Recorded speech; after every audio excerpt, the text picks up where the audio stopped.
د عثماني خلافت قوت او فتوحات دریمه برخه.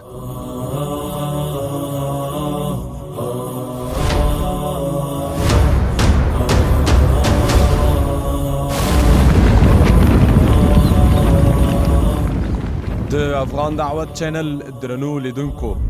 په دې خپرونه کې د عثماني خلافت قوت او فتوحاتو ته لنډه کتنه کوو. راځئ تر پایه زموږ ملتیا وکړئ او چینل در سره سبسکرایب او شیر کړئ.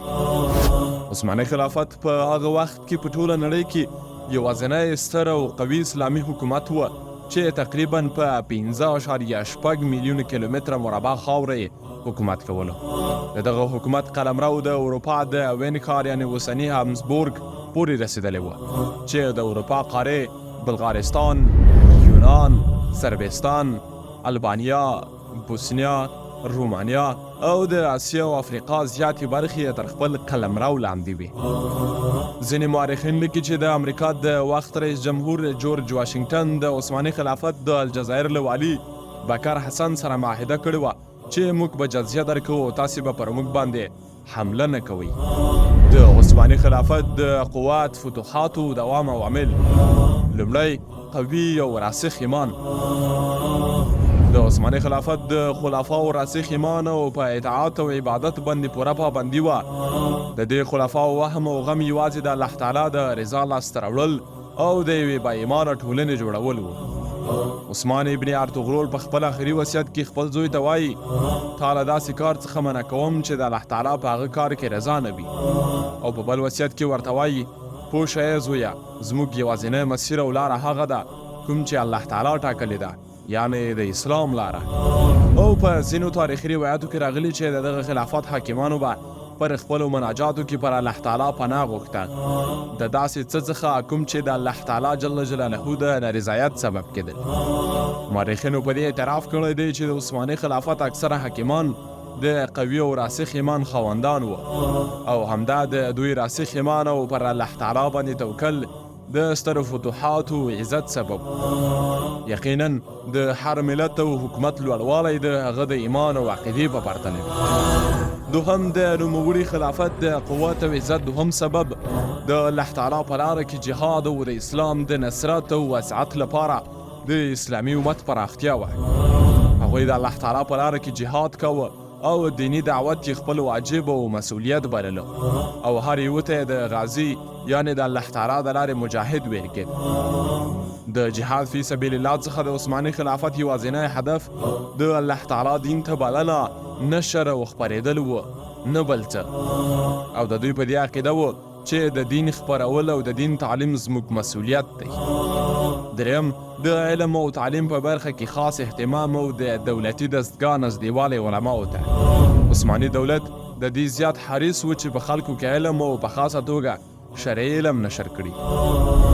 د نوموړي خلافت مؤسس عثمان خپل زوی ته په یو وصیت کې وایي: ای زویه، تا ته وصیت کوم چې د دې امت د علماو قدر او احترام کوه او د هغوی سره زیاته سلا مشوره کوه، ځکه چې هغوی تا ته د خیر پرته په بل څه امر نه کوي. څلورم، د نوموړي خلافت د قوت او عزت څلورم لامل عدل او انصاف، ځکه چې دا الهي سنت دی چې په هر حکومت کې ظلم وي الله تعالی یې له منځه وړي او په هر حکومت کې چې عدل او انصاف وي الله تعالی دوام ورکوي.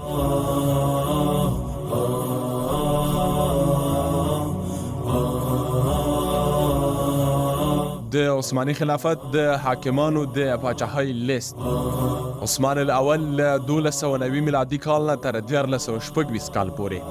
اورخان له 1426 میلادي کال نه تر 1460 پورې، مراد الاول له 1460 نه تر 1488، بایزید الاول له 1488 نه تر 1403 پورې،